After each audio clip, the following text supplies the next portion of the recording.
আসসালামু আলাইকুম এভরিওয়ান। আজকে আপনাদের সামনে দেখাবো একদম নতুন একটা সবজি রান্না, মসুর ডাল, সাদের লাউ ও ডিম দিয়ে।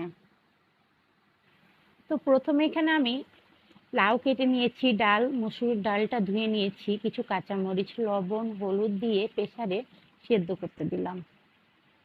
সেদ্ধ করতে দিয়ে আমি কিছু পেঁয়াজ, কাঁচামরিচ, রসুন কেটে নিলাম। এই খাবারটা অনেক সুস্বাদু এবং শরীরের জন্য অনেক উপকারী। এই খাবারটা গরম গরম ভাত, রুটিতে অনেক অনেক মজার হয় এবং জমে ক্ষীর হয়ে যায়। তো পেঁয়াজ ভাজতে শুরু করলাম। যখন মশলাটা ব্রাউন কালার হয়ে আসবে তখন আমি দুটো ডিম দিয়ে দিই। আর এখানে আমি পাঁচ ফোড়ন দিতে ভুলে গেছিলাম, তাই অল্প একটু সাইডে পাঁচ ফোড়ন ভেজে নিলাম।